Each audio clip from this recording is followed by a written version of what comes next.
Ayan, hello po, magandang umaga, magandang gabi.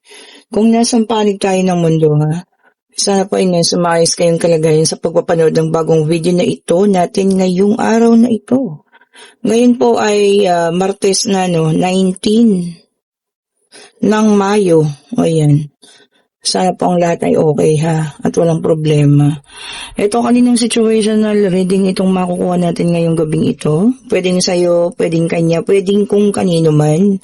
Take only what resonates po ha. At yung una nating card is Four of Pentacles. Okay. So, tingnan natin. And we also have here the Six of Cups. Meron din tayong Queen of Pentacles. Ayan. We also have here the Star. Wow. Ganda ha.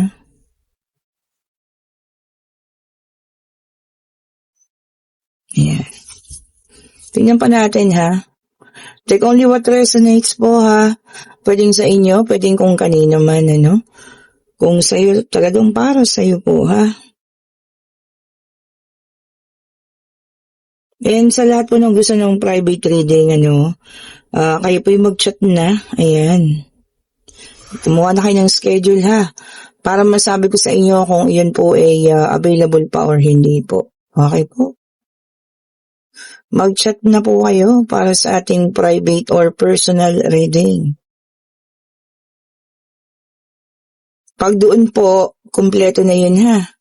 Pwede kayo magtanong, love life, financial, family, kumpleto na po yun.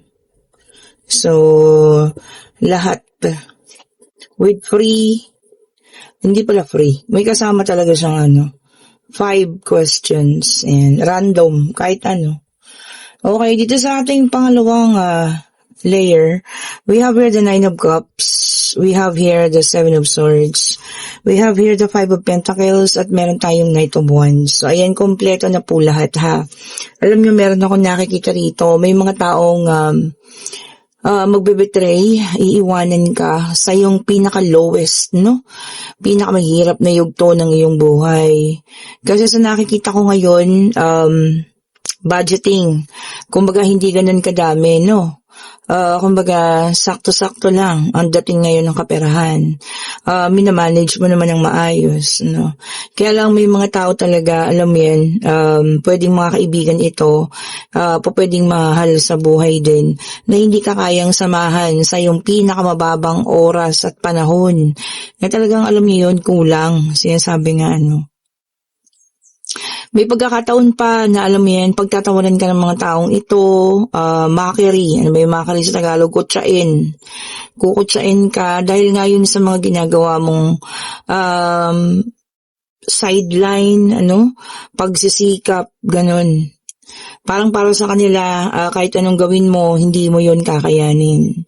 Pero wag kang mag-alala. Turning of events, sabi nga nila, Ito ang panahon ng pagbabudget. Pero ito na ang panahon ng pagdating. Ayan ha. Nine of Cups. Ibig sabihin po nakasahod na lahat ng cups mo. Ang mga biyaya po ay darating ng 9 na beses. O yan ha, 9 na beses para sa'yo. Okay po. At itong mga taong ito, yan, umalis. Yan, yung mga nanloko sa'yo.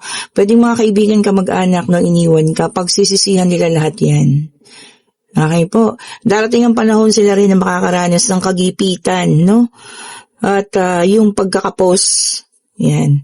Pero alam mo yun, napakabuti ng ugali mo, hindi mo gagawin sa kanila yung pagtawa, yung ang tawag dito? Pagkukutsa, or pagsasabi niya kung ano-ano dahil lamang sa sila'y wala or magiging salat din sa buhay. Panapanahon, sabi nga parang artista lang yun Panapanahon, may pagsikat, may paglubog.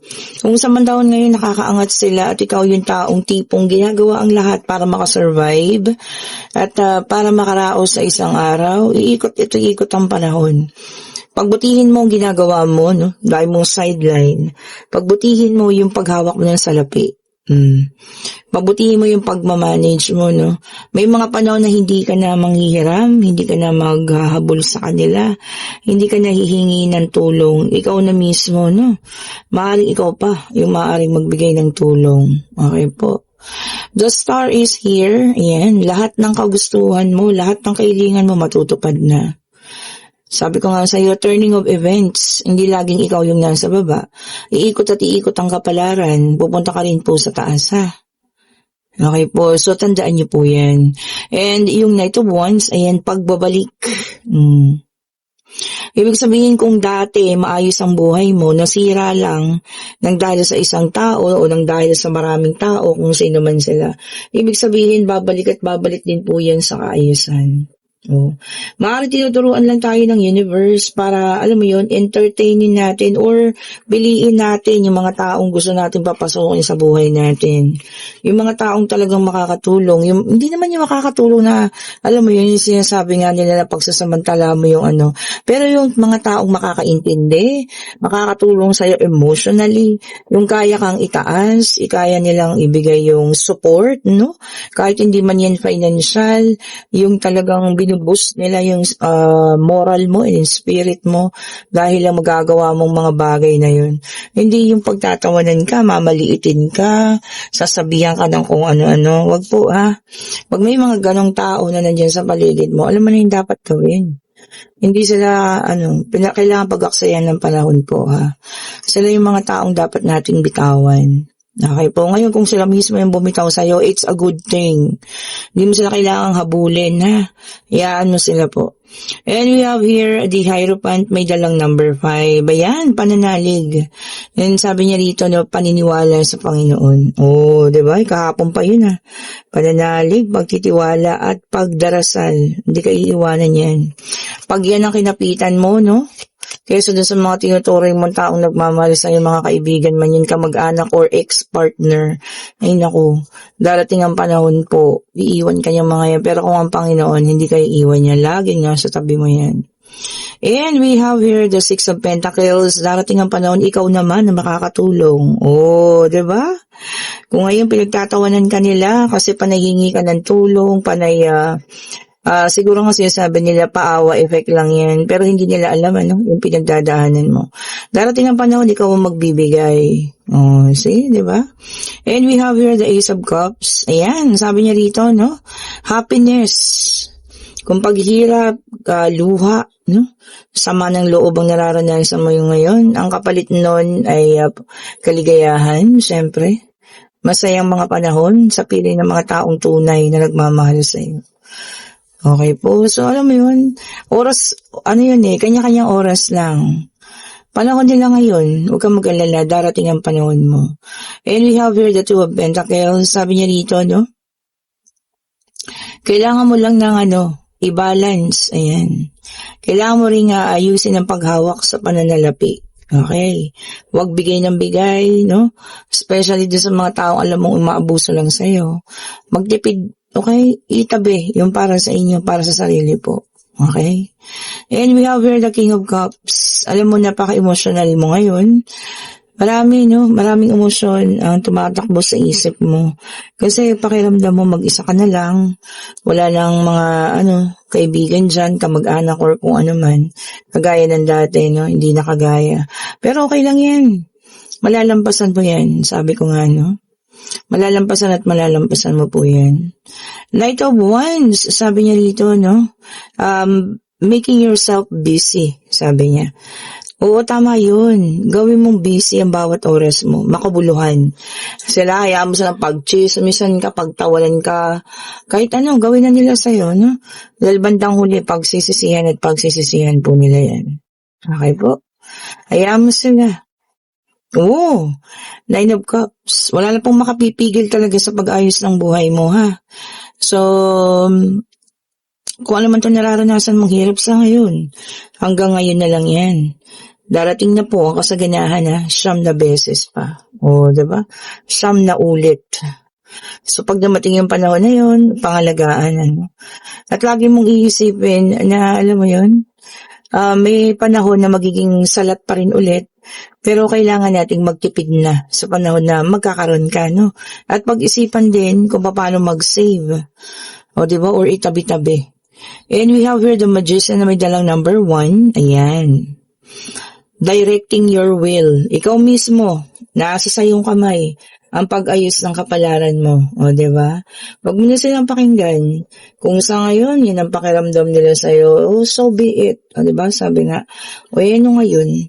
Basta ikaw, ayusin mo buhay mo, gagalingan mo, para maipanalo mo to this time. Oh, diba? So, ito na ang pangatlo nating deck of cards. Ayan, pwedeng para sa'yo, pwedeng kanya, pwedeng kung kanina man. Take only what resonates po, ha? Okay po. Tingnan natin.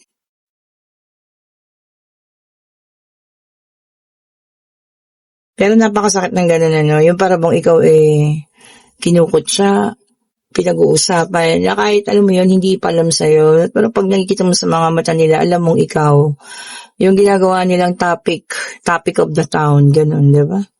And we have here the Magician, air sign, ayan. Sabi niya rito, naka-reverse ang ating the Magician.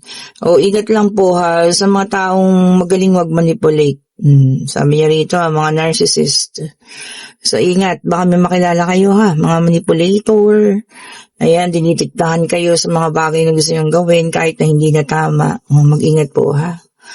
Okay, air sign ulit. We have the Fool in reverse na naman. Ayan. Ito, magkakaroon ka ng pagdadalawang isip or holding back. Bakit kaya? Baka may plano na, tapos bigla ka nagdalawang isip, Kung ano naman yung dahilan mo, siguro naman, makabuluhan din yan, di ba? Or ibig sabihin, may rason. Paliwanag mo na lang mabuti, kung may mga kasama ka or what, kung bakit ka nagdalawang isip. Minsan yung pagdadalawang isip nakakapagligtas din sa buhay natin yan. O, di ba? So, consider it. Kumbaga, pag-isipan din mabuti. We have here the Strength, fire sign, Aries, Leon, Sagittarius, and sabi niya rito, influence. Baka po kayo mai-influensya ng isang tao, ha? Isang taong sa tingin ninyo, makakatulong sa inyo, yung pala hindi naman. Baka mas lalong mapatrouble kayo. So, ingat-ingat po ha, kung sino man itong taong ito. Kung kayang iwasan po ha. May sarili kayong isip, may sariling paninindigan po. Hindi nyo kailangan ng pag-uutos ng ibang tao. And we have here the Ten of Wands, fire sign ulit. Ayan. Sabi niya rito, struggle, pero kinakaya. Burden o hirap pero kakayanin. Di ba ang galing? Alam niyo yung mga taong nakalampas na sa ganoon, sila yung mga taong talaga naman ngayon tinatamasan na yung kasirapan ng buhay.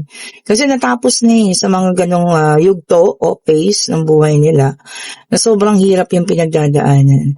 Ako saludo ako doon sa mga taong yun na nakinaya, nakabangon, di ba? Inayos ang buhay.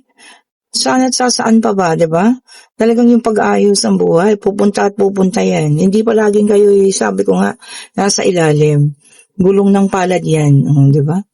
And we have here the Seven of Wands, naka-reverse na naman, fire sign ulit ito, Sabi niya dito, giving up. Yung iba sa inyo naman, give up na. Give up, pero kailangan magpatuloy, ha? Ibig sabihin kung talagang hindi na kaya, at kailangan ng humingi ng tulong sa iba, humingi na kayo ng tulong. Okay po, wala na kung hirap na sa mga bagay na yan, ha? Humingi na po ng tulong. And we have here the Nine of Pentacles, Earth sign, Taurus, Virgo, and Capricorn. Ayan, sabi niya rito,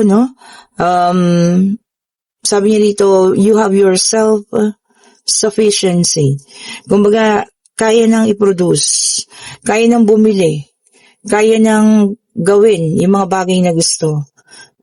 Tapos na rin doon sa mga panahon na hirap. Yun ang maganda, Talagang, alam mo yun, tatamasahin mo na or nanamnamin mo na yung lahat ng pinaghirapan.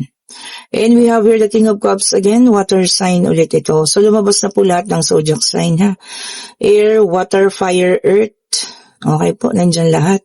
Ito naman, emotionally balanced. Yan ang maganda. So, ibig sabihin, nakaalis na. Wala na dun sa yugto na nasasaktan. Moving forward na.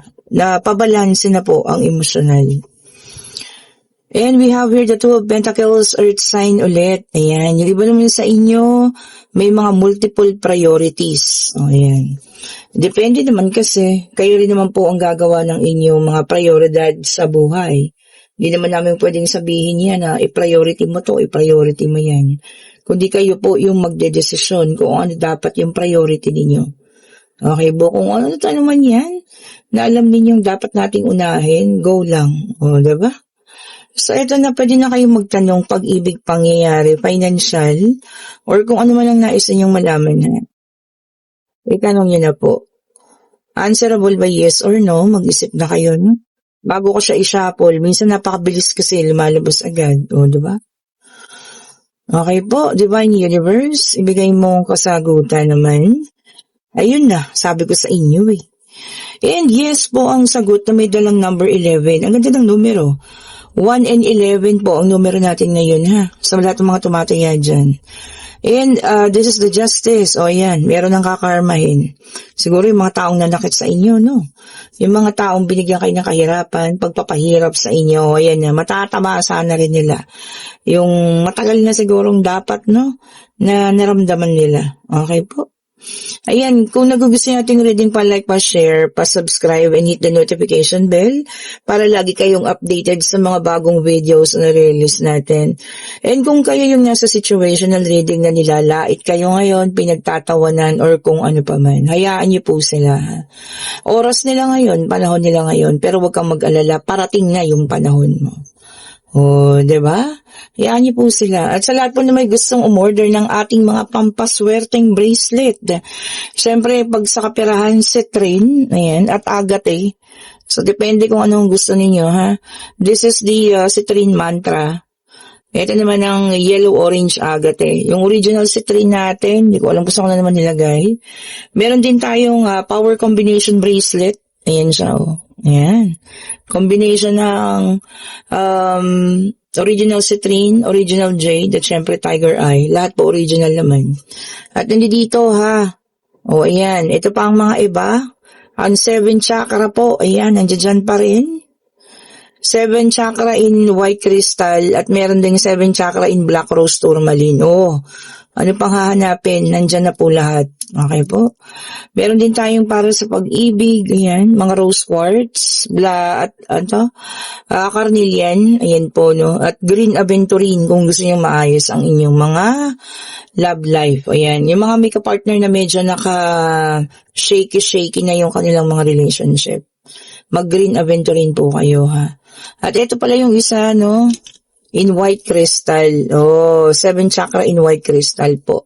Meron din tayo ng full 7 chakra. Yung buong buo talaga siya, no? Okay po. Sana nagustuhan niyo ating reading for tonight. Salamat sa mga nag-aabang. At mag-ingat po ang lahat ng mga pauwi. Sabi ko sa inyo, magdala lagi ng payong. Dahil pa bugso-bugso na po ang ulan sa bandang hapon, ha. Ayan, naging weather forecaster tuloy tayo. Pero napapansin ko lang. Oh, ayan, ha. Ingat po kayong lahat sa pag-uwi, ha. Salamat pong muli. Bye-bye po sa inyo.